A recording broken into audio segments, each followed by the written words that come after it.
নমো ভগবতে বাসুদেবায় নমঃ। ওম নমো ভগবতে বাসুদেবায় নমঃ। ওম নমো ভগবতে বাসুদেবায় নমঃ। রাধে রাধে। আজ যোগিনী একাদশী। হে প্রভু, আমি যোগিনী একাদশী ব্রত পালন করছি। তুমি আমাকে কৃপা দৃষ্টি প্রদান করো। আর আমি সেই যোগিনী একাদশীর ব্রত মাহাত্ম্য কথাটি পাঠ করছি। তুমি আমাকে কৃপা করো। ব্রহ্মবৈবর্ত পুরাণে আষাঢ় মাসের কৃষ্ণপক্ষের একাদশী ব্রত মাহাত্ম্য যুধিষ্ঠির শ্রীকৃষ্ণ সংবাদরূপে বর্ণিত আছে। যুধিষ্ঠির বললেন, হে বাসুদেব, আষাঢ় মাসের কৃষ্ণপক্ষীয় একাদশী মাহাত্ম্য কৃপাপূর্বক আমাকে বলুন। শ্রীকৃষ্ণ বললেন, হে মহারাজ, সকল পাপ বিনাশিনী ও মুক্তিপ্রদ এই উত্তম ব্রতের কথা বলছি, আপনি শ্রবণ করুন। আষাঢ় মাসের কৃষ্ণপক্ষীয়া একাদশী যোগিনী নামে খ্যাত। মহাপাপ নাশকারী এই তিথি ভবসাগরে পতিত মানুষের উদ্ধার লাভের একমাত্র নৌকাস্বরূপ। ব্রত পালনকারীদের পক্ষে এটি সর্বশ্রেষ্ঠ ব্রত বলে প্রসিদ্ধা। এই প্রসঙ্গে আপনাকে একটি পবিত্র পৌরাণিক কাহিনী বলছি। অলকানগরে শিবভক্ত পরায়ণ কুবের নামে এক রাজা ছিল। তিনি প্রত্যহ শিব পূজা করতেন। তার হেমমালী নামে একজন মালী ছিল। প্রতিদিন শিব পূজার জন্য মানস সরোবর থেকে সে ফুল তুলে যক্ষরাজ কুবেরকে দিত। বিশালাক্ষী নামে হেমমালীর এক পরমা রূপবতী পত্নী ছিল। সে তার সুন্দরী পত্নীর প্রতি অত্যন্ত আসক্ত ছিল। একদিন সে তার স্ত্রীর প্রতি কামাসক্ত হয়ে পড়ল। রাজভবনে যাওয়ার কথা ভুলে গেল। বেলা 2 প্রহর অতীত হলো। অর্চনের সময় চলে যাচ্ছে দেখে রাজা ক্রুদ্ধ হলেন। মালির বিলম্বের কারণ অনুসন্ধানে এক দূত প্রেরণ করলেন। দূত এসে রাজাকে বলল, সে গৃহে স্ত্রীর সাথে আনন্দে মত্ত। দূতের কথা শুনে কুবের অত্যন্ত রেগে তক্ষুনি মালিকে তার সামনে হাজির করতে আদেশ দিল। এদিকে মালি কুবেরের পূজার সময় অতিবাহিত হয়েছে বুঝতে পেরে অত্যন্ত ভয় পেয়ে গেল। তাই স্নান না করে সে রাজার কাছে উপস্থিত হলো।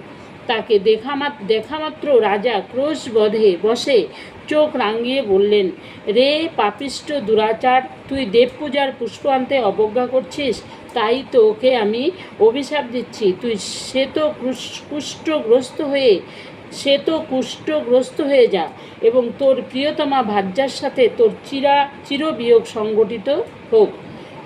রে নীচ, তুই এক্ষুনি এই স্থান থেকে ভ্রষ্ট হয়ে অধোগতি লাভ কর।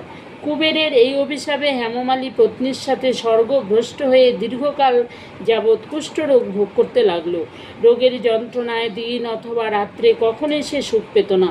এভাবে শীত গ্রীষ্মে প্রচণ্ড বেদনায় বহু কষ্টে সে জীবনযাপন করতে লাগলো। কিন্তু দীর্ঘদিন মহাদেবের অর্চনের ফুল সংগ্রহের সুকৃতির ফলে সে শাপগ্রস্ত হয়ে বৈষ্ণব শ্রেষ্ঠ শিবের বিস্মরণ কখনো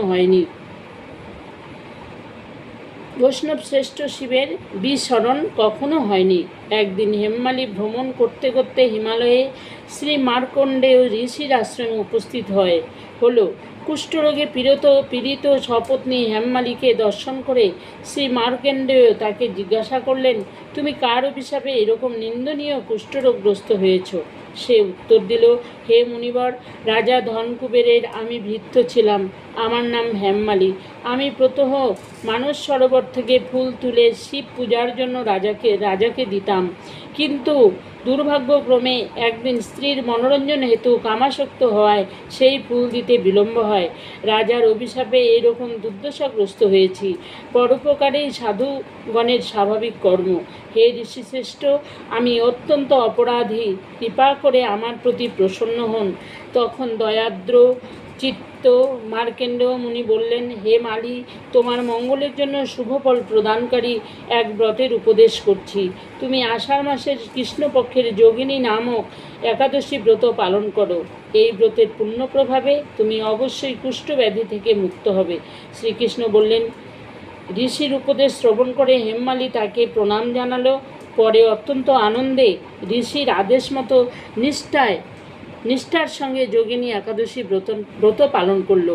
এইভাবে হেমমালী সমস্ত রোগ থেকে মুক্ত হলো এবং পত্নীসহ সুখে জীবনযাপন করতে লাগলো। হে মহারাজ যুধিষ্ঠির, আমি আপনার কাছে এই ব্রত উপবাসের মহিমা কীর্তন করলাম। এই ব্রত পালনে 88,000 ব্রাহ্মণকে ভোজন করানোর ফল লাভ হয়।